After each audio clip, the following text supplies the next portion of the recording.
Quiero empezar, hermanos, leyendo de nuevo esa porción de la Escritura en la versión de la Nueva Biblia de las Américas por dos razones. La primera de ellas es que quiero intentar que nos suene fresco. A veces no sabemos algunos pasajes y pierden, pierden el impacto. Quiero que suene fresco y lo recordemos, y después les voy a comentar el por qué también escogí leer esta versión. Dice así: por esta causa, pues, doblo mis rodillas ante el Padre de nuestro Señor Jesucristo, de quien recibe nombre toda familia en el cielo y en la tierra. Le ruego que Él les conceda a ustedes, conforme a las riquezas de su gloria, el ser fortalecidos con poder por su Espíritu en el hombre interior, de manera que Cristo habite por la fe en sus corazones. También ruego que, arraigados y cimentados en amor, ustedes sean capaces de comprender con todos los santos cuál es la anchura, la longitud, la altura y la profundidad, y de conocer el amor de Cristo, que sobrepasa el conocimiento, para que sean llenos hasta la medida de toda la plenitud de Dios. Y a aquel que es poderoso para hacer todo mucho más abundantemente de lo que pedimos o entendemos, según el poder que obra en nosotros, a Él sea la gloria en la iglesia y en Cristo Jesús por todas las generaciones, por los siglos de los siglos. Amén. Amado Señor glorioso, que los dichos de mi boca y la meditación de todos nuestros corazones como iglesia sean agradables delante de ti. Pon freno a mi boca, pon guarda a mis labios. Oh Señor, roca nuestra y redentor nuestro, es necesario que yo desaparezca y que Cristo crezca. Por su nombre. Amén. ¿Cómo sería su vida si su condición espiritual fuera inmejorable? O sea, lo mejor posible. Es a veces difícil imaginarnos en las cuestiones espirituales el estado inmejorable. Cuando son cosas físicas podemos saber, ¿no? Por ejemplo, cuando hay una casa, podemos verla y juzgar y decir, la casa funciona, o una puerta, ¿no? Algo sencillo que no tiene complejidad. Gira, está bien, funciona, perfecto. Es más complicado en la vida espiritual porque es intangible, porque es invisible, pero sin entrar a fondo en eso, piense, si mi vida espiritual, por supuesto, considerando de este lado de la eternidad que no va a ser perfecta, si hoy mi vida espiritual fuera lo mejor que fuera posible por la gracia y el poder de Dios, ¿cómo sería mi vida?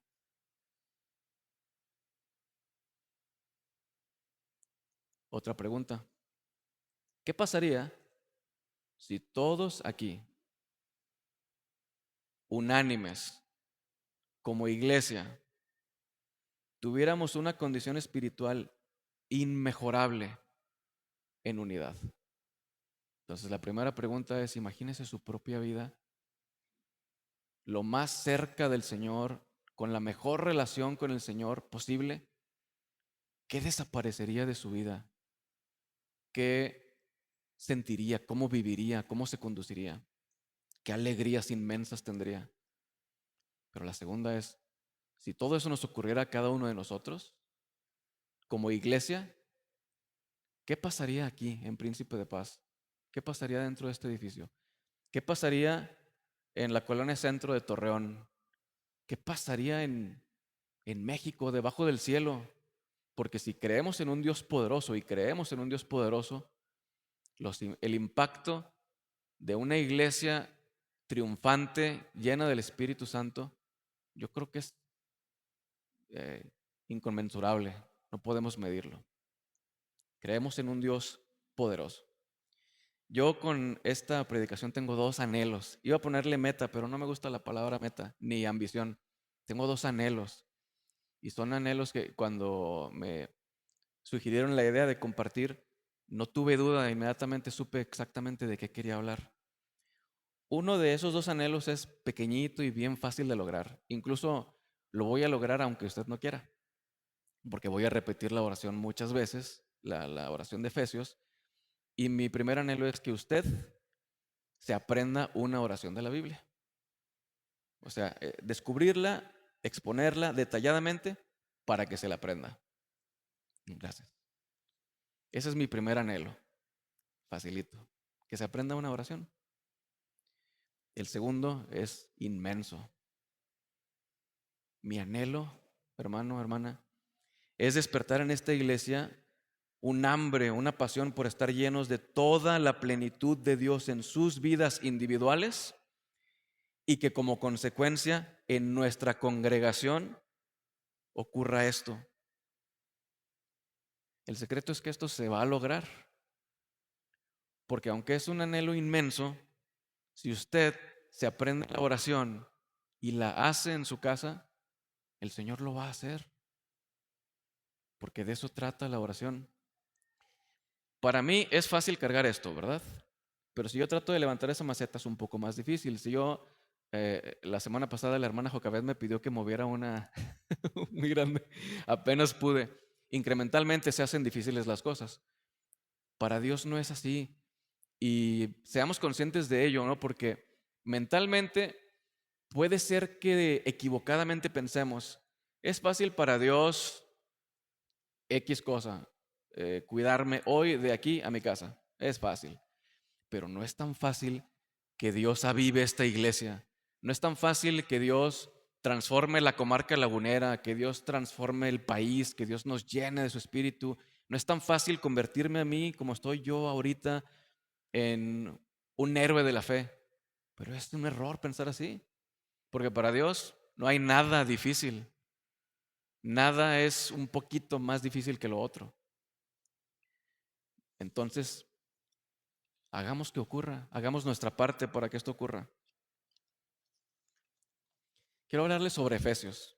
Vamos a hacer un zoom out, porque si se fijan donde empezamos, dice así: por esta causa, pues, doblo mis rodillas ante el Padre de nuestro Señor Jesucristo. Y ya desde ahí usted pudiera decir, hermano Cristian, pero ¿por qué empieza ahí? ¿Por qué por esta causa si ni siquiera sé lo que vino antes? Y es importante. Bueno, yo quiero, en primer lugar, que le den unas ganas inmensas de regresar y ver por qué Pablo está haciendo esta oración. ¿Cuál es la causa que hace que Pablo ore? Entonces, así como cuando uno está esperando el Uber, a veces si lo tiene muy cerca, pues no sabemos por dónde viene, ¿no? Entonces así disminuimos el mapa y ya podemos ver más claramente. Si nosotros tuviéramos un mapa de aquí de la iglesia y estoy viendo nada más el sector de donde estamos aquí y quiero llegar a la cocina, yo tengo que ver una perspectiva más amplia, ¿no? Tengo que ver el mapa más amplio. Entonces, para saber lo que estamos haciendo aquí en Efesios 3:14, vamos a ver todo Efesios de manera bien breve.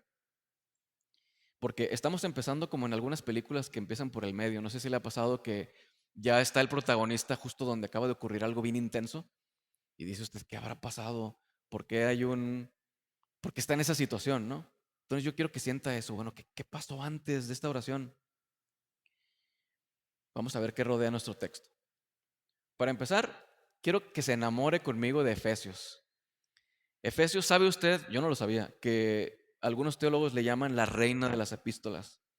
Le han llamado la esencia destilada de toda la religión cristiana, el compendio más autoritativo, más consumado de la santa fe cristiana. Otro teólogo dijo, esta carta es pura música, porque tiene un lenguaje bellísimo.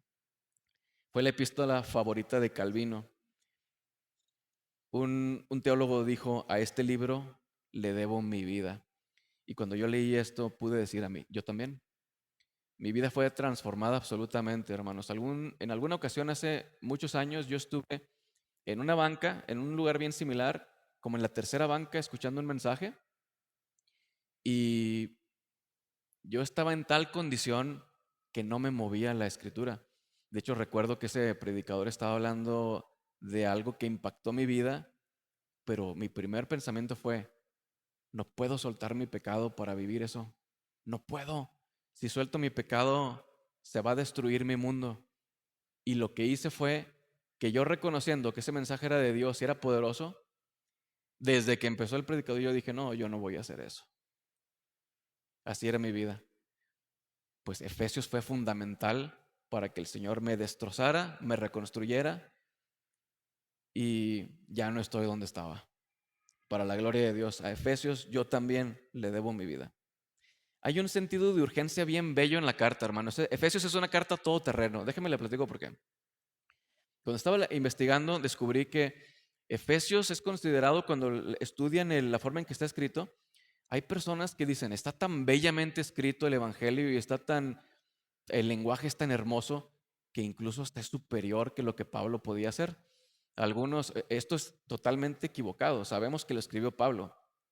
Algunos decían, no, fue un discípulo de Pablo que era más hábil lingüísticamente, era más hábil teológicamente.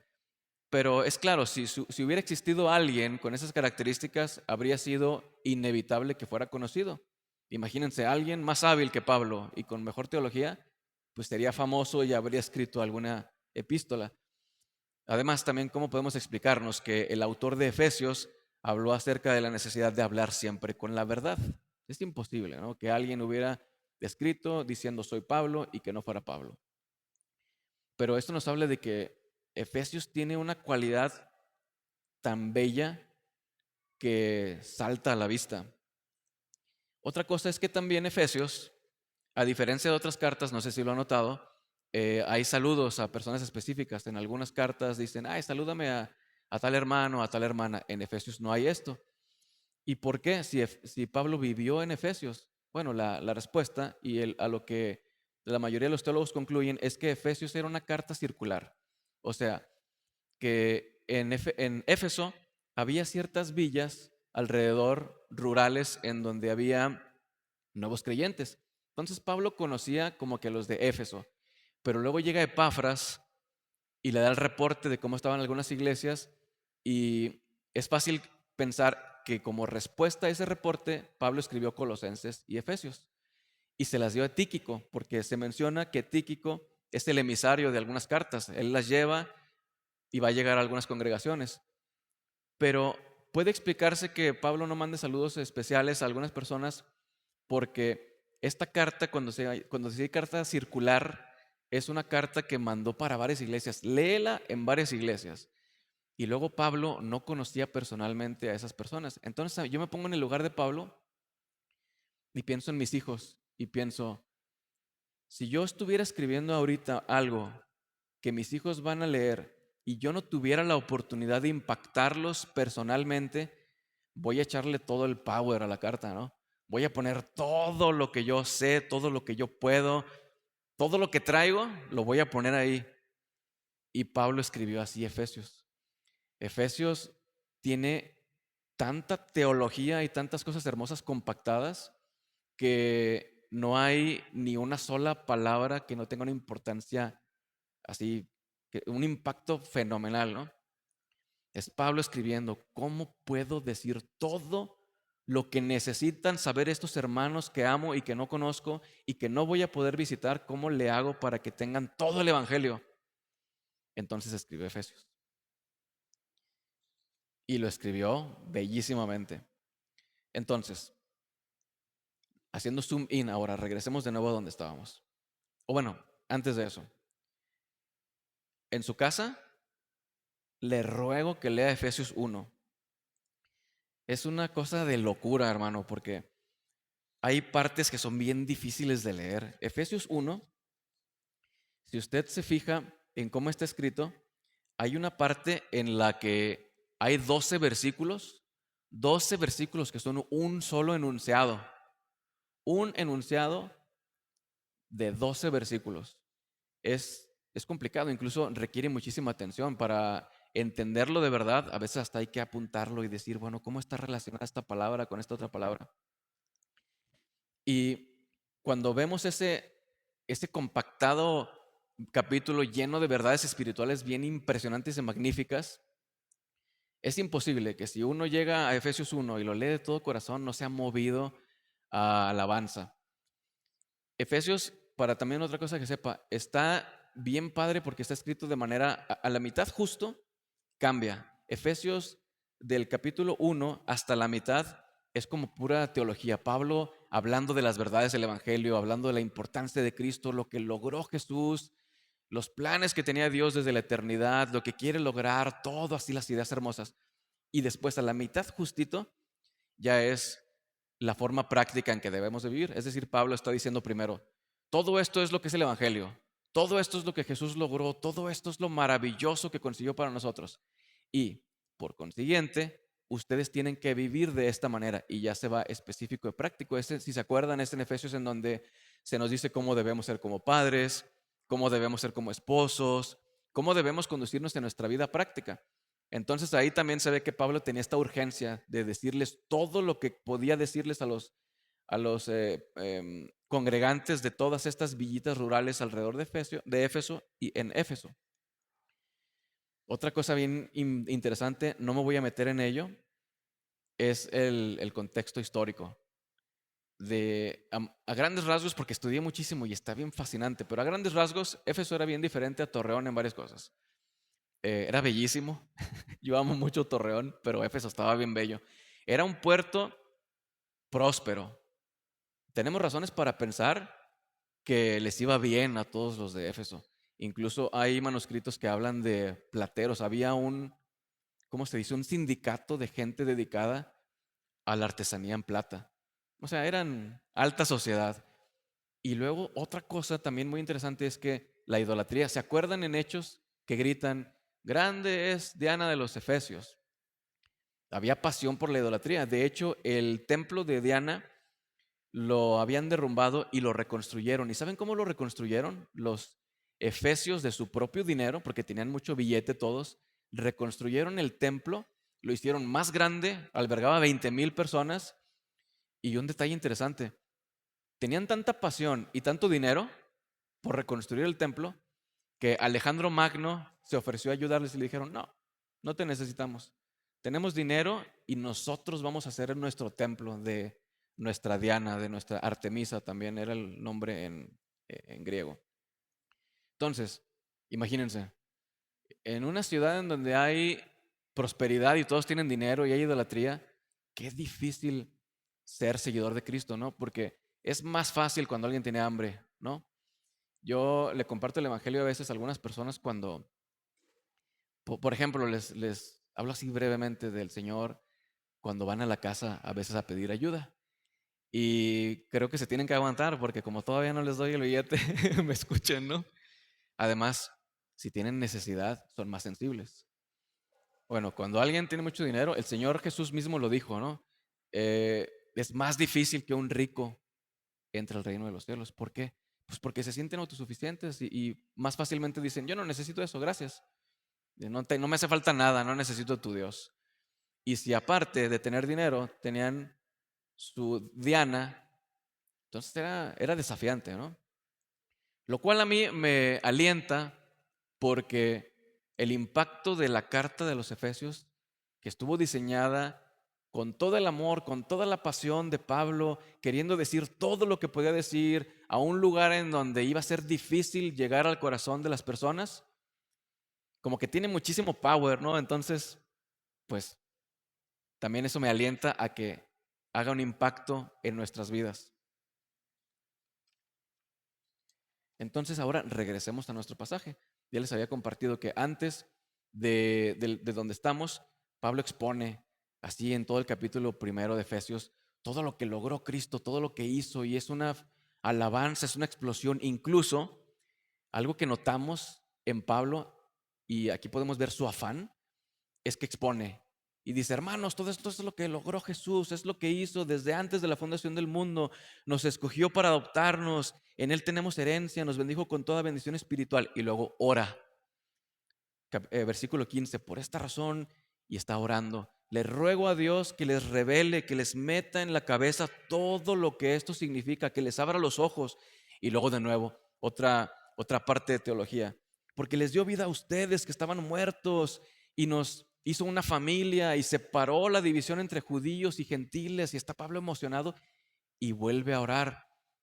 Aquí vemos el corazón de Pablo apasionado, diciendo, a mí esto me sugiere lo siguiente: aun si nosotros estudiamos con pasión las Escrituras y las escudriñamos, por sí solo, como que no hace el efecto completo. Necesitamos orar.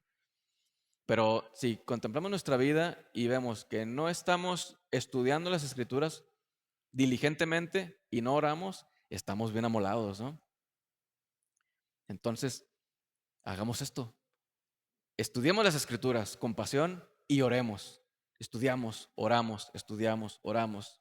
Es lo que Pablo hizo. ¿Puedo yo imaginármelo dictando a la persona que estaba tomando, al amanuense? Y Pablo a lo mejor jalándose los cabellos, bueno, dicen que era un poquito calvo, a lo mejor jalándose los de atrás. ¿Qué les digo? Bueno, les voy a decir esto. ¿Lo entenderán? Voy a orar. Ruego al Señor que les revele esto. Y mi ruego es este, hermano o hermana, que el Señor te lo revele, que el Señor te lo despierte. También tengo una razón para estar confiado, porque en alguna ocasión también yo, escuchando un mensaje, recuerdo claramente que ese mensaje tuvo un impacto en mi vida actual tremendo, pero cuando lo escuché en su momento, a mí no me movió mucho. Yo dije, ¿por qué estamos estudiando sobre esto? Y después me salvó la vida. Entonces, aun si usted ahorita está un poquito indiferente, y lo bueno es, le tengo una buena noticia, estoy bien ciego, yo no veo después de aquí, entonces yo nada más veo manchitas, yo no veo las caras que está haciendo. Si usted se duerme, yo no me doy cuenta porque no veo nada. Entonces, para que no se distraiga pensando en eso, usted concéntrese en la palabra de Dios. No piense. También si digo algo y piensa que estoy dirigiéndome a usted, no, tampoco, yo no sé ni a quién le estoy hablando. Entonces, continuemos ahí. Esto fue nada más la introducción, pero es breve la oración de Pablo. Empezamos entonces. Por esta causa, o sea, por todas las cosas que les acabo de decir, dice Pablo, por toda la grandeza de lo que logró Jesús, por todo lo que le costó, por lo hermoso que es, lo maravilloso, lo eterno, por eso, pues, doblo mis rodillas ante el Padre de nuestro Señor Jesucristo. Y veo de nuevo aquí, ¿por qué Pablo nos está diciendo cómo ora? ¿Qué diferencia hay entre orar de una forma u otra? Bueno, para mí es evidente que Pablo está diciendo, esta oración yo la hago y cuando me acuerdo de ustedes hasta me doblo, porque es importantísimo para mí. La postura habla. Entonces Pablo dice, yo doblo mis rodillas ante el Padre de nuestro Señor Jesucristo, de quien recibe nombre toda familia en el cielo y en la tierra. Esta frase lo estaba estudiando. En griego puede ser interpretada de varias maneras. Y recuerdo mis tiempos de intérprete. Yo solía ser lo que conocen como traductor, pero en realidad es intérprete. Y ese era mi trabajo. Llamaba a una persona de Estados Unidos, generalmente un doctor, y me decía, oye, tengo delante de mí una persona que habla en español y necesito hacerle la consulta médica. Entonces me hablaba a mí en inglés, yo le decía a la persona en español, esa persona me respondía en español y yo le regresaba el mensaje al doctor en inglés. Entonces, algo que aprendí del oficio es que el intérprete tiene que tomar decisiones. Por ejemplo, basado en el contexto. Por ejemplo, yo ya sabía, bueno, con el tiempo logré esto, al principio me sacaban desprevenido. Una vez, la primera vez que escuché esta expresión dije, ¿qué es eso? Alguien le preguntaron, ¿usted qué come en las mañanas? Le dice el doctor. Dice, yo me como un guineíto sancochado. Y no, bueno, todavía no me acuerdo qué es. Creo que es una forma de plátano que lo freían. No me acuerdo. Pero ya después supe que era un tipo de alimento que comen las personas de Puerto Rico, creo. Entonces, cuando llegaba la llamada y me decían, soy una doctora en nutrición y tengo delante de mí un paciente. Yo decía, ok, el guineíto sancochado me lo va a mencionar porque todos se los comen, ¿no? Entonces ya cuando hablaban de algunas cosas, eso me ayudaba, el contexto, saber que era una cita médica de nutrición, me ayudaba a identificar más fácilmente las cosas que a simple vista, bueno, que al escuchar al principio no entendía tan bien.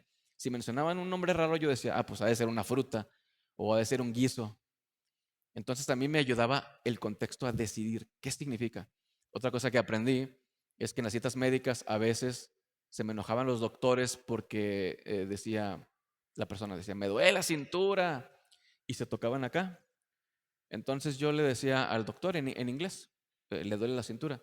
Y el doctor me decía, me estás mintiendo porque se está tocando la espalda. Y después entendí, ok, ok. La siguiente ya voy a saber que así se refieren a su espalda, ¿no? Le dicen cintura. Y al doctor no le gusta que yo diga la palabra cintura en inglés, waist. Entonces mejor le digo, my back hurts, me duele la espalda. Entonces el contexto nos ayuda a interpretar el pasaje también. Tenemos que tomar decisiones. Ahora, no se desalienten, no se desanimen. Yo les sugiero que consigan varias traducciones porque es hermoso. A mí, es que yo soy un nerd, a mí me encantan las palabras, me encantan las palabras. Y me encanta cuando veo un pasaje y que me sugiere una idea, ir a otra versión. A ver, ¿cómo dicen esta otra? Para ver si estoy bien, para ver si estoy mal. Les digo que no se desalienten porque es bueno hacerlo, se los recomiendo, va a cambiar sus vidas, pero la palabra de Dios está viva. Dios nos ama y quiere que le conozcamos. Dios se reveló en las Escrituras. Entonces, no se desaliente porque aún yo estoy seguro que la palabra de Dios es tan poderosa y su espíritu también que se puede adaptar a quien sea. Y simplemente, mi hija Elena, que está chiquita, y cuando escucha la Biblia, por tener menos vocabulario o entender menos de gramática, ¿va a ser un impedimento para que la palabra de Dios la transforme? No. Para una persona que no tiene educación, que no sabe griego, no, porque la palabra de Dios está viva y se adapta. Yo creo que el Señor escribió, estoy seguro, convencido de que el Señor inspiró a los escritores bíblicos para que su palabra le hable a todos. Llega, se acomoda. Es como si el Señor se pusiera de cuclillas para hablarte si estás chiquito y si sabes más, te habla a tu altura. Aunque les digo que no se desalienten, sí los invito a que hagan eso. Es delicioso porque sacamos unas conclusiones hermosas. Algún día quisiera compartirles, se puede hacer todo un sermón de 45 minutos o una hora sobre la palabra pues en Juan 11. Ahorita no les voy a decir por qué, pero cuando ven esa palabra, híjole, transforma la vida. Pero ahorita no hay tiempo. Permítanme regresar aquí. Regresamos al texto. Por esta causa, pues, doblo mis rodillas ante el Padre de nuestro Señor Jesucristo, de quien recibe nombre toda familia. Y la razón por la que mencionaba la interpretación es porque aquí en Reina Valera y en la Nueva Biblia de las Américas dice toda familia. De hecho, la Nueva Biblia de las Américas, si la leen en línea, tiene ahí un inciso y dice que también se puede entender como toda la familia. Y estudiando y escuchando a otros predicadores, esta es la traducción más adecuada. Porque cuando decimos toda familia toma nombre de Dios, podemos pensar en las familias aisladas, ¿no? Todas las familias proceden del concepto de paternidad. Dios es el Padre, y eso es maravilloso porque Dios es Padre desde antes de que existiera un Padre. El concepto de paternidad existe desde la eternidad. Dios es Padre de Jesucristo desde la eternidad y por toda la eternidad. Él es el Padre. Entonces, el concepto de paternidad, de ahí viene todas las familias. Es correcto, sí, pero una traducción más adecuada es que toda la familia, nosotros y los creyentes en Timbuktu, toda la familia recibe el nombre del Señor. Ahora, ¿por qué es una forma de traducirlo? Porque si nos fijamos en el contexto gramatical y también en lo que Pablo había estado diciendo, tiene más sentido. Pablo está hablando de la unidad entre judíos y gentiles en Efesios anteriormente, y también, si se acuerdan, más adelantito, habla acerca de todo, de la idea de todo el edificio, por todas las coyunturas, y es la misma palabra, pasapatria. La, la palabra que se refiere a todo es la misma. Entonces, ¿por qué es importante? ¿Por qué les hago la aclaración? Porque Efesios tiene una prioridad, el apóstol Pablo en Efesios. El apóstol Pablo no quiere que cada uno de nosotros nos volvamos supercristianos y tengamos una mejor relación con Dios en lo individual y aislados, y luego que cuando vengamos cada uno sea un buen cristiano. Pablo y el Señor mismo conciben la salvación y el evangelio con un enfoque primordial en la iglesia. Desde siempre el plan de Dios fue salvar personas para traerlos a una familia. La preeminencia y la importancia de la iglesia es tal que a mí me sorprendió, porque yo ya sabía que es importante la iglesia, la esposa de Cristo, pero cuando empecé a leer Efesios, me di cuenta y pedí perdón. Dije, Señor, no me había dado cuenta lo importante que es la iglesia de Cristo. Todo el enfoque de Pablo en esta oración es que la iglesia sean fortalecidos, ustedes que como iglesia sean transformados.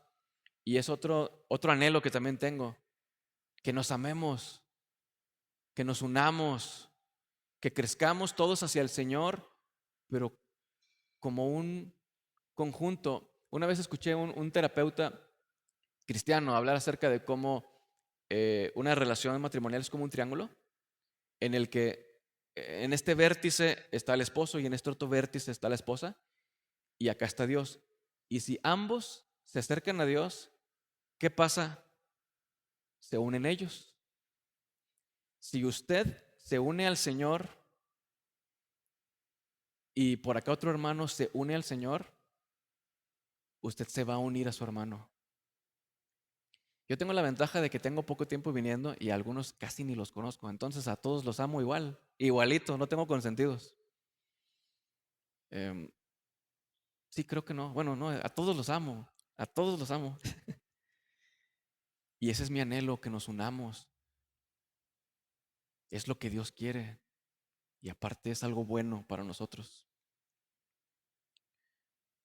Continuemos. Versículo 15.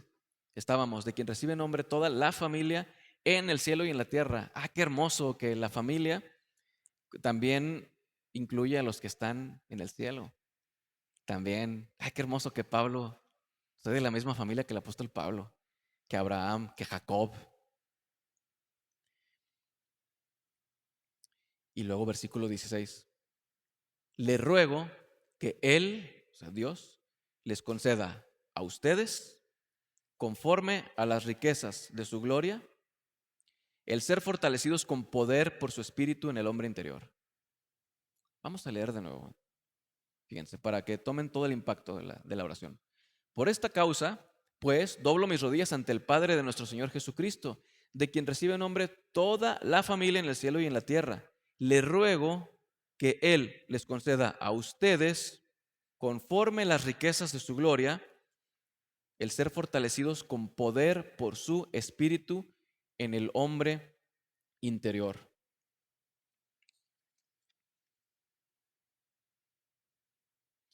Tenemos que tomar otra decisión ahora, cuando estamos leyendo el pasaje. Está tan largo los enunciados, los versículos, que parece complicarse, pero en realidad es sencillo. Esta es una oración con dos peticiones. Tiene más subpartes, pero la palabra clave de lo que está pidiendo Pablo tiene que ver con el poder. De hecho, el poder, el concepto de poder es algo importantísimo en Efesios. ¿Se acuerdan en Efesios 6 de qué se trata? Habla acerca de la armadura, habla acerca de las potestades, los poderes, de las tinieblas. Y luego en Efesios 1 también está hablando acerca, dice que Jesús le fue dado nombre sobre todo nombre y todo lo puso bajo sus pies. Está por encima de todo principado, potestad, autoridad. La idea del poder es importante. Y la idea del poder yo no había pensado o no lo había considerado tanto porque les confieso algo, como que yo sentía, bueno, eso es asunto de Dios. Él es el que tiene el poder. Y sí, bueno, yo evidentemente yo puedo recibir poder de Él, pero no me di cuenta yo de la importancia de que nosotros en lo individual y como iglesia tengamos poder. No me había dado cuenta. Y si se pone a pensar, poder es algo muy hermoso, porque el poder está también ligado a la victoria. Incluso yo me atrevo a decir que el poder está ligado a la alegría. Alguien cuando es poderoso, pues se siente cómodo, se siente a gusto, estable, en paz y por ende gozoso. Como en el pasaje donde dice que el justo es como el león no tiene miedo. Un león se puede acostar porque dice, ¿quién se va a meter conmigo? Entonces se acuesta a gusto, ¿no? Sin preocupación. Entonces, el poder, la primera son 2 oraciones por poder, peticiones. La primera petición por poder viene aquí, en el 16. Le ruego que Él les conceda a ustedes, conforme a las riquezas de su gloria, al ser fortalecidos con poder. Y antes de llegar al poder, esta frase de las riquezas de su gloria es una expresión paulina bien hermosa. Es algo que usa mucho Pablo. Esto de conforme a las riquezas de su gloria. ¿Se acuerdan en Filipenses 4:19? Mi Dios pues suplirá todo lo que os falte conforme a sus riquezas en gloria. Colosenses 1:27. A quienes Dios quiso dar a conocer las riquezas de la gloria de este misterio. Efesios 1:18, Romanos 9:23. Hay varios. ¿Qué significa? Que digamos que Dios tiene como un depósito o pensemos en términos así sencillos, una bodega, una tesorería, tiene un tesoro. Y de ese tesoro Él toma para darnos. ¿De qué tamaño es el tesoro de las riquezas de la gloria de Dios? ¿Es pequeño? ¿Insuficiente? La disposición de Dios de darnos poder, el tamaño de sus ganas de darnos poder y la capacidad de darnos poder es conforme a las riquezas de su gloria. Inmenso, infinito. Así es como Dios quiere darnos poder, que les conceda a ustedes, conforme a las riquezas de su gloria, el ser fortalecidos con poder. Y también algo que le invito a hacer es dialogue con la palabra. Atrévase a decir, ¿por qué, Señor, le dijiste a Pablo que lo escribiera de esta manera? Atrévase a pensar o hasta decir, suena redundante, Señor, fortalecido con poder. ¿Por qué no fortalecido? Pues es lo mismo, ¿no? Es la misma idea. Cuando nosotros nos detenemos y venimos a la Biblia y la leemos de esa manera, y estamos pensando en cada palabrita y nos atrevemos a decir ¿por qué? Para empezar, debemos tener la confianza en que estos libros que tenemos nosotros costaron tantísimo. Por ejemplo, el Reina Valera, yo la amo, me encanta, aunque hay algunas cositas que están mejor interpretadas en la Nueva Biblia de las Américas. Reina Valera tiene un lenguaje bellísimo, me encanta. Y a los que lo escribieron les costó muchísimo, en algunas ocasiones hasta les costó la vida. Y cuando los que traducen la palabra lo hacen con un cuidado tal que podemos tener la confianza de que ellos estaban estudiando meticulosamente cada palabra, cada sílaba. Con esa confianza acerquémonos pues a la escritura. Aunque bueno, hay algunas veces, por ejemplo, en Nueva Versión Internacional, me di cuenta de que tiene cositas cambiadas. Por ejemplo, la Nueva Versión Internacional en inglés, hay una palabra que está bien traducida y en español no. Esto tampoco debe de causarnos desaliento. El Señor es poderoso, es soberano. El Espíritu Santo nos guía a toda verdad. Entonces, no tema. Yo nada más te lo digo porque quiero despertar en usted las ganas o una curiosidad bella y santa de meterse más en la Escritura. Quiero que cuando vaya la palabra no se quede nada más con, sí. No, quiero que se mete y que diga, ¿por qué esta palabra? ¿Por qué no lo dijo de otra manera? A ver, ¿cómo dice en otro lado? E irse a otro lado, en la misma palabra.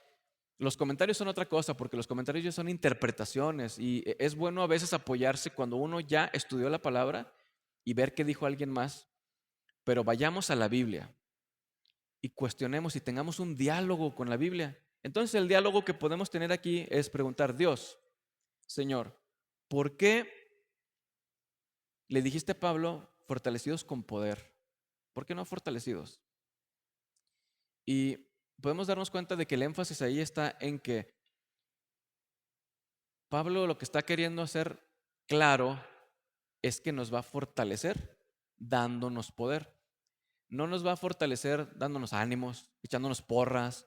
No nos va a fortalecer haciendo que de nosotros surja poder, que es una posibilidad. Cuando nosotros comemos, metabolizamos y nuestro organismo genera energía, ¿no? Desarrollamos el poder y viene de alguna manera de nosotros. Aunque bueno, si somos estrictos, viene de la comida, que también es una provisión de Dios. En última instancia, nada viene de nosotros. Pero para que sea inconfundible esta verdad, Pablo dice, para que les fortalezca con poder, o sea, que nosotros recibamos el poder externo. El Espíritu Santo trae poder y nos fortalece. Esta es la palabra dunamis o dinamis, de la cual tomamos, como saben muchos de ustedes, la palabra dinamita. Es poder, explosivo, explosión, es poder. Este es el poder que Pablo quiere que tengamos. Y dice, por su Espíritu en el hombre interior. Esa parte de nosotros que está en comunión con Dios. Continuamos con el 17. De manera que Cristo habite por la fe en sus corazones. Este de manera es fundamental, porque al estar estudiando esto, mis dos predicadores favoritos están en desacuerdo de cómo interpretar esta parte. Y eso me encanta. Déjenme les digo por qué. Uno de ellos dice, la oración de Efesios son tres peticiones. Es una petición y luego otra, y se parecen, son la misma, y luego una última. Mi otro predicador favorito dice, son dos nada más que están conectadas. Para no meternos en esos líos, les voy a decir por qué me emociona cuando pasa eso. Porque si dos estudiantes de la Escritura que tienen doctorados y tienen décadas estudiando la Biblia, no se ponen de acuerdo, a mí lo que me dice es, en primer lugar, les doy la espalda a mis amados hermanos John Piper y Don Carson y digo, Señor, tú, amado Padre, ¿qué es lo que tú quieres que yo entienda de aquí? Y cuando hacemos eso, el Señor responde. En este caso, sí veo, me convence más uno de ellos. De hecho, una señal de un predicador excelente y una de las razones por las que los amo mucho es porque un auténtico teólogo y predicador les va a decir lo siguiente. Les va a decir, hermanos, este texto en el griego dice así. Yo creo que significa esto. Otras personas dicen que puede significar esto otro. Yo creo en esto y luego lo explican. A mí me produce incomodidad cuando alguien llega y dice, esto significa esto, se acabó. Yo quiero tener hambre de conocer la verdad de la palabra de Dios. Y yo quiero saber por qué llegaron a esa conclusión. Entonces aquí, entre mis dos hermanos que admiro mucho, veo que los dos tienen sus razones, pero incluso hasta John Piper más adelante dice, bueno, se me hace que a lo mejor también son nada más dos. Así que por eso me voy del lado de Don Carson. Y son dos peticiones, dice aquí. Que les conceda a ustedes conforme a la riqueza de su gloria el ser fortalecidos con poder por su espíritu en el hombre interior. Y luego después dice, de manera que Cristo habite por la fe en sus corazones. También, dice en la Nueva Biblia de las Américas, ruego que arraigados y cimentados en amor sean capaces de comprender con todos los santos cuál sea la anchura, y luego habla de la magnitud del amor de Dios. Entonces aquí Pablo está diciendo, quiero que tengan poder, para que sean fortalecidos con poder en su hombre interior, para que Cristo habite en sus corazones. Primera oración. Poder en su hombre interior para que Cristo habite en sus corazones. También en el versículo 17, parte B, dice, ya este es otro ruego. También ruego que arraigados y cimentados en amor, sean capaces de comprender con todos los santos la magnitud del amor de Cristo. La conclusión de la oración es hasta la medida de toda la plenitud de Dios. Entonces son dos peticiones que convergen en un propósito, que seamos llenos de toda la plenitud de Dios. Entonces, regresando de nuevo, porque quiero estar viendo lo amplio y regresando. Quiero que sepan dónde estamos. Es una oración dos partes, pidiendo poder para que Cristo habite en nosotros, poder para comprender el amor de Jesús, con el propósito de que seamos llenos de toda la plenitud de Dios. Esa es toda la oración. Ahora regresamos a donde íbamos. De manera que Cristo habite por la fe en sus corazones. Quiero que también se anime a cuestionar de manera santa por qué a veces están escritas las cosas que están escritas. Porque alguien pudiera decir, caray, hermano, ¿cómo que Pablo, si le está hablando a los efesios que son fieles, porque empieza la carta y dice, a los fieles y santos que están en Éfeso, está hablándole a creyentes, ¿por qué Pablo está diciendo, yo estoy rogando que Dios les dé poder para que habite Cristo en sus corazones. ¿Qué no se supone que Cristo ya habita en los corazones de los creyentes? Bueno, lo que ocurre es que, como decían en los 90, hay niveles. Cuando yo llegué a la casa en donde estamos ahorita, bueno, cuando llegamos, la familia, estaba lleno de, pues, de cucarachas y necesitaba mucho aseo. Ya habíamos llegado ahí, es una casa que el dueño es un hermano que amamos mucho y ya era nuestro hogar. Dijimos, ay, que está bien grande, vamos a caber todos y es de nuestro hermano. Y luego había versículos bíblicos porque ahí como que tenían estudios. Dijimos, es nuestra casa, pero todavía había cucarachas y había muchas cosas muy feas, ¿no? Pero ya era nuestro hogar, ya era nuestra casa. Después aseamos, todavía necesitamos seguir aseando. Es una casa muy grande. Y hay una diferencia. Cuando Jesús llega a nuestro corazón, llega y hay telarañas y hay cucarachas y el drenaje está apestoso. Ya habita Cristo, sí. Pero lo que Pablo está diciendo es, yo ruego al Señor de rodillas que les dé el poder, que el Espíritu Santo, por medio de la fe, haga que tengan poder para que habite Cristo en sus corazones. ¿Por qué, hermanos? Porque necesitamos poder para limpiar nuestra casa. Necesitamos poder para renunciar a lo que nos estorba. Necesitamos poder también para creer. Si se fijan, la fe es fundamental. Dice aquí, les conceda conforme a las riquezas de su gloria al ser fortalecidos con poder en el hombre interior, de manera que Cristo habite por la fe. Entonces, el Espíritu Santo es el agente que trae el poder a nuestra vida. La forma en que ese poder logra que Cristo habite en nuestros corazones es la fe. La fe es como el instrumento por el cual Cristo habita en nuestros corazones. Necesitamos poder para creer. Es difícil creer. Es difícil porque pues estas cosas no se ven. Por ejemplo, aquí ahorita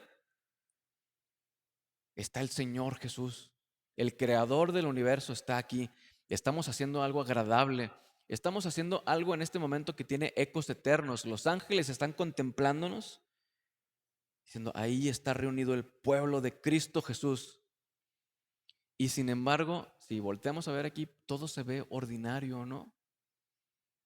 No se ve algo espectacular. Cuando José y María estaban huyendo, yo me imagino lo que pasaba por su mente. Imagínense, estaban huyendo, los estaban persiguiendo, tenían hambre, María estaba a punto de parir, y luego un edicto del rey, estaban incómodos. Yo me imagino, pobre José, diciendo, ¿cómo es posible que yo llevo aquí a mi mujer que lleva al Hijo de Dios, el Altísimo, en su vientre, y todo nos está saliendo mal? Todo está en contra de nosotros. Si José se fijaba en las circunstancias, habría sido fácil decir, estamos locos, oye María, se me hace que lo soñamos, se me hace que estamos confundidos, nos hizo daño la pizza.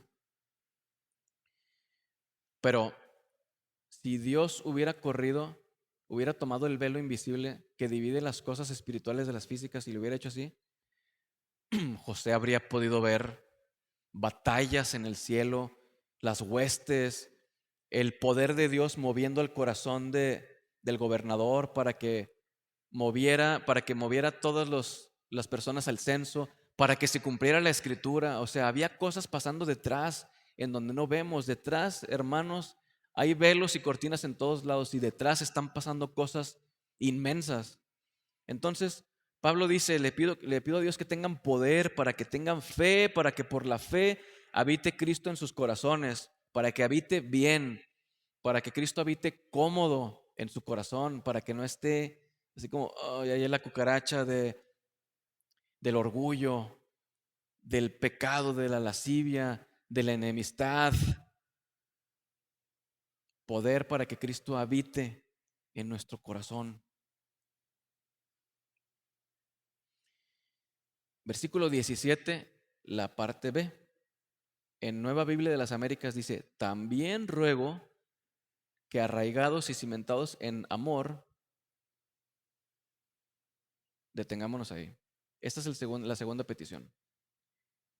Poder para que Cristo habite en nuestros corazones por medio de la fe, el Espíritu Santo lo da.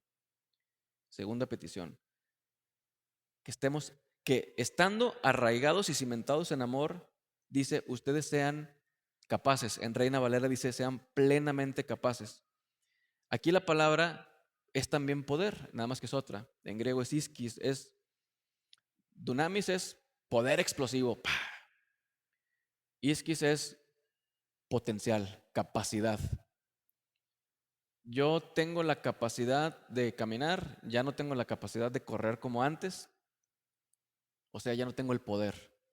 También habla, en la palabra también da la idea de capacidad en el sentido de aptitud, es decir, alguien muy capaz es alguien muy estudiado o alguien experimentado es más capaz, pero al final de cuentas es también poder. Pablo está diciendo, ruego que tengan poder para comprender con todos los santos. O sea, Pablo no dice, yo quiero que cada uno de ustedes, no, cada uno, todos los santos, para que sean capaces de comprender cuál es la anchura, longitud, altura, profundidad y de conocer el amor de Cristo. Antes de llegar ahí, vamos a ver, arraigados y cimentados en amor. Hermanos, yo no estoy completamente arraigado y cimentado en amor. Yo necesito esto desesperadamente. Al estar preparando el mensaje, ya tenía como una semana y media preparándolo y pues, lo amo porque hago esta oración, hago la oración bien seguido. Incluso una vez se las enseñé a mis hijos y pues no sé qué tanta atención me pusieron. Sé que la palabra los va a transformar, pero a pesar de que la estudié palabra por palabra, hace apenas como 3 días, para vergüenza mía lo digo, ya me estaba quedando dormido y me levanté de un salto y dije, Señor, yo no estoy arraigado y cimentado en amor por completo. Tengo raíces de amor y tengo un poquito de cimiento, pero todavía tengo orgullo, todavía soy impaciente con mi familia, todavía no estoy bien arraigado y cimentado en amor. ¿Y qué pasa cuando esto es así? Si nosotros no estamos arraigados y cimentados en amor, no vamos a ser capaces de comprender la magnitud del amor de Cristo. ¿Por qué? Si yo, eh, arraigados y cimentados es un punto de partida, es estabilidad y origen, raíz. De la raíz surge algo, ¿verdad? Entonces estoy partiendo de una base firme y de una raíz porque quiero comprender el amor de Cristo.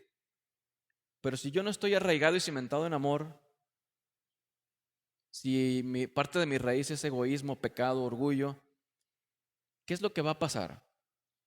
Que yo puedo leer acerca del amor de Cristo y puedo estudiar y puedo leer tratados y libros y conocer los datos, la información acerca del amor de Cristo.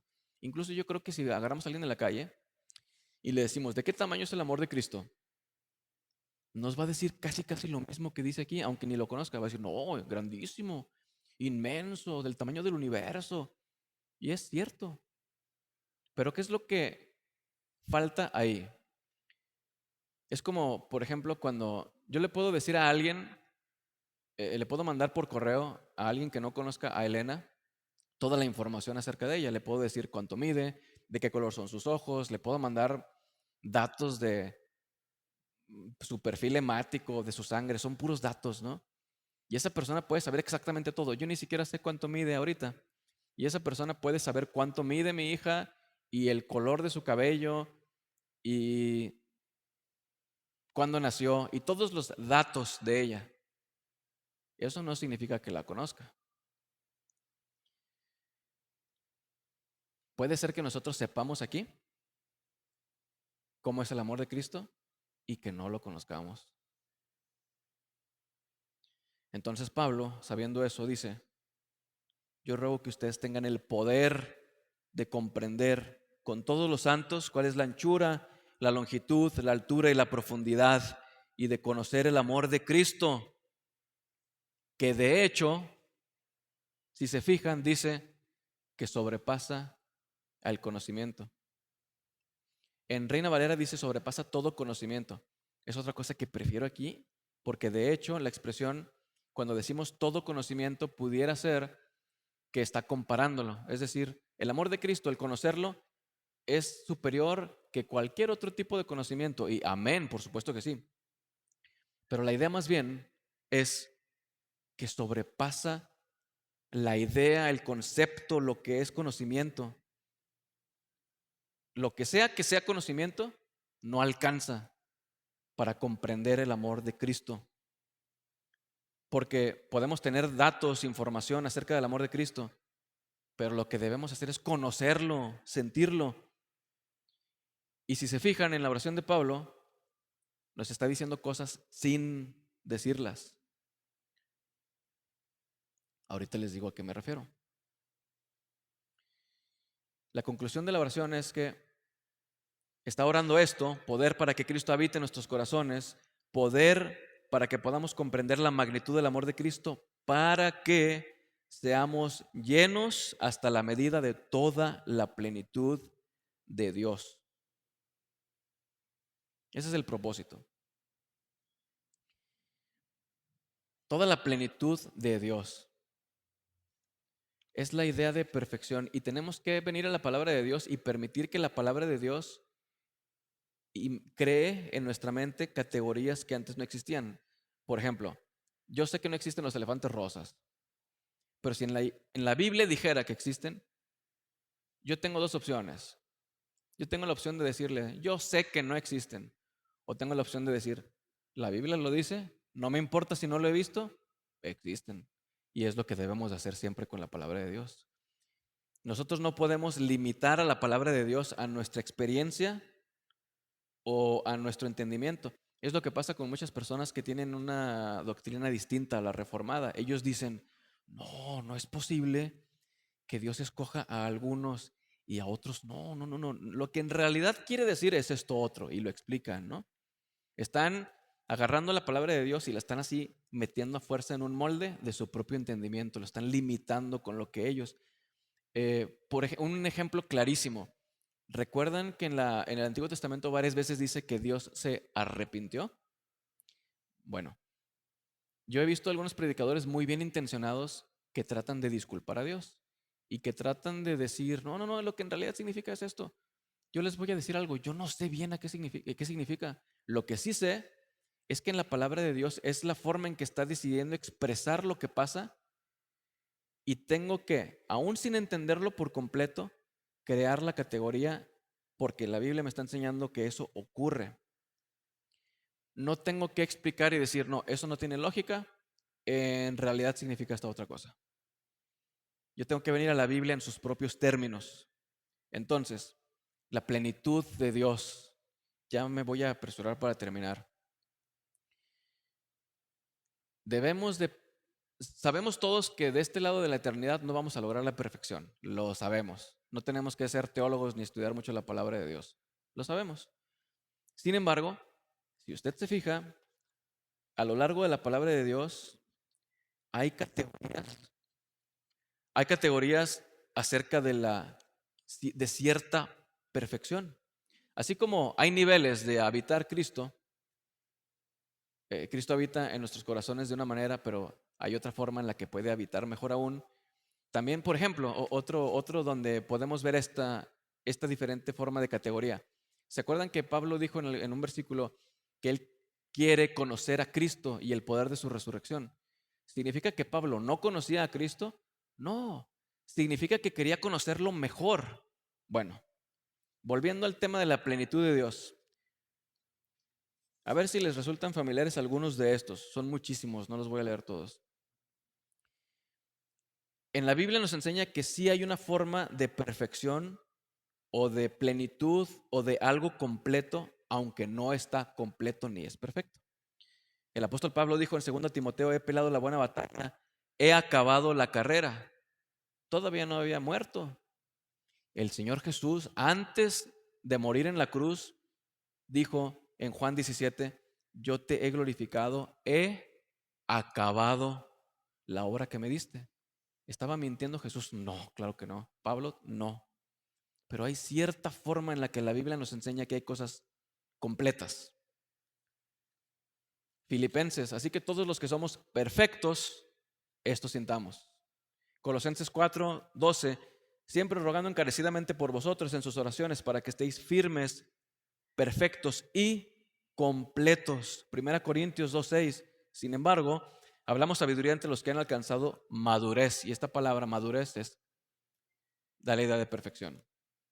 Entonces, lo que yo quiero es animarle a lo siguiente. ¿Se acuerda de la primera pregunta que le hice? ¿Cómo se vería si su vida fuera inmejorable, su vida espiritual? Y es fácil la tentación de decir, de desanimarse, decir, aquí nunca voy a llegar a la perfección, hermano, ¿de qué me está hablando? Yo le voy a echar ganas y voy a hacer lo mejor que pueda, pues, ¿para qué me esfuerzo si nunca voy a llegar a la perfección? Esto no es bíblico. Pero no nada más no quiero desanimarlo y decirle, tiene que alcanzar la perfección, hermano. Tiene que ser perfectos porque vuestro Padre en los cielos es perfecto. Es cierto, pero yo no quiero ponerle la carga. Quiero decirle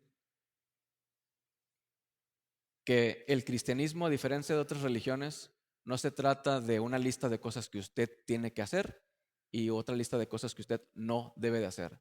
El cristianismo es el evangelio, las buenas noticias de alguien que ya hizo lo que nosotros no pudimos, no podemos y no podremos hacer.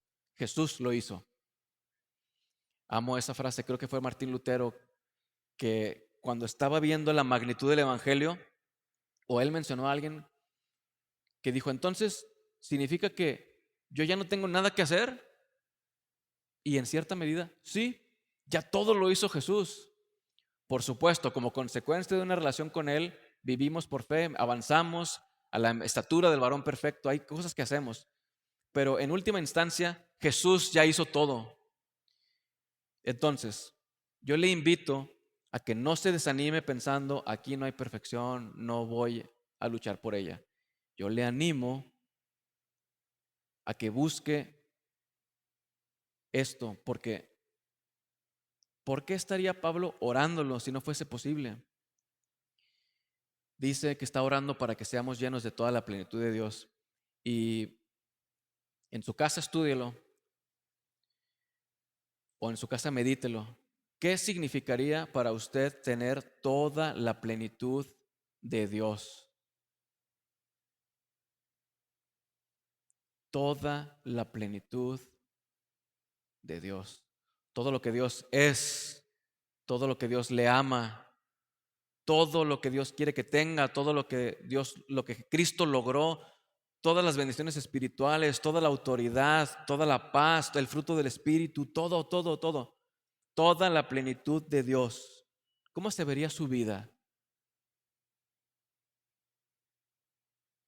Se puede.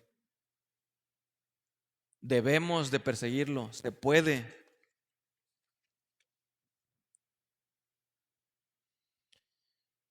Hay una anécdota que ya estoy a punto de terminar, que ha sido modificada por muchos predicadores y yo encontré la original.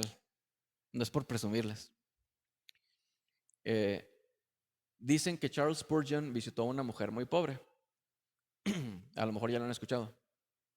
Bueno, en la predicación que él hizo, que se llama Aunque esté muerto, él habló y la cambiaron, es menos impactante, pero es esto.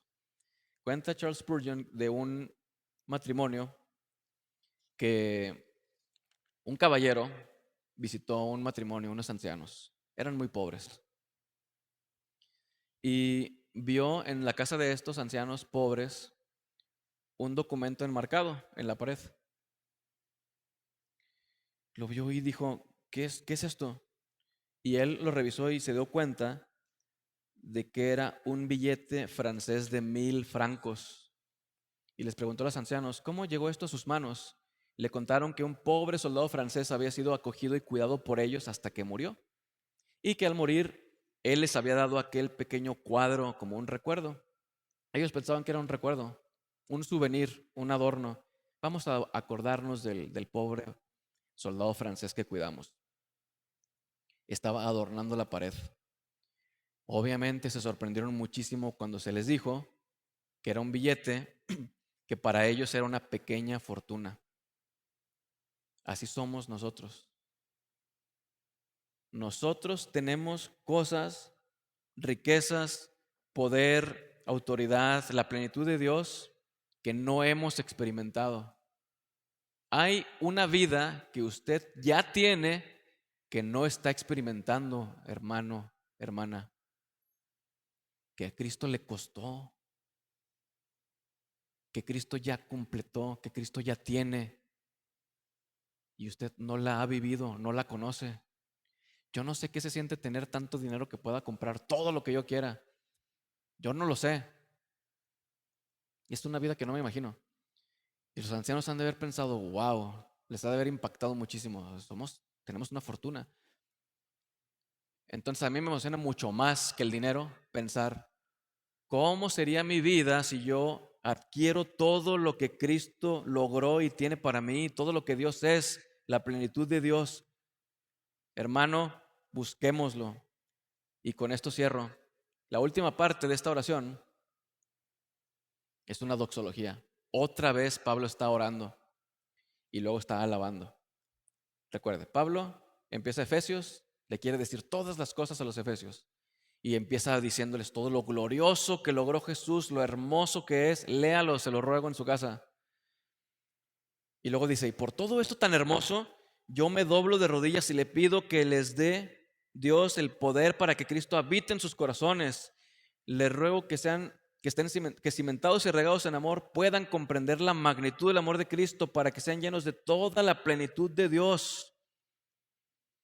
Expone y ora, expone y ora. Estamos exponiendo y yo oraré por ustedes. Oren, padres, por sus hijos. Hijos, oren por nosotros. Iglesia, ora por tus líderes. Líderes, oren por la iglesia. Oremos. Somos bien difíciles, hermanos, porque es bien fácil que nos desanimemos y que digamos, ay, la oración, sí, debo orar, sí, la oración tiene poder, pero no lo creemos. No lo creemos, porque si no, oraríamos como Pablo. Haríamos oraciones inmensas. ¿En qué se apoya Pablo para hacer esta oración? ¿Por qué a mí me anima a pensar que no importa cómo se ve la iglesia ahorita, aunque bueno, yo no la veo porque estoy bien ciego, no importa cómo se vea ahorita, puede transformar al mundo? Y no es un mensaje de esos motivacionales, no, es, hermano, si viviéramos la plenitud de Dios aquí, yo no sé qué pasaría. Y ese es mi ruego. ¿En qué se apoya Pablo para decir, se puede? En esto. Y a aquel que es poderoso para hacer todo mucho más abundantemente de lo que pedimos o entendemos, según el poder que obra en nosotros, a Él sea la gloria en la iglesia y en Cristo Jesús por todas las generaciones, por los siglos de los siglos. Amén. Oremos. Padre, te ruego en el nombre de Jesucristo que le concedas a esta iglesia ser fortalecidos con poder conforme a las riquezas de tu gloria mediante tu Santo Espíritu, para que por la fe habite Cristo en nuestros corazones, de manera que, arraigados y cimentados en amor, seamos plenamente capaces de comprender todos juntos cuál es la anchura, la longitud, la profundidad y la altura, y de conocer el amor de tu Hijo Jesucristo, para que seamos llenos de toda la plenitud tuya, porque tú eres poderoso, tuya es la gloria, y porque cuando tú hagas esto, Señor, habrás de ser glorificado en tu iglesia. Honra, gloria y alabanza al que vive por los siglos de los siglos, Jesucristo tu Hijo, nuestro Rey. Amén.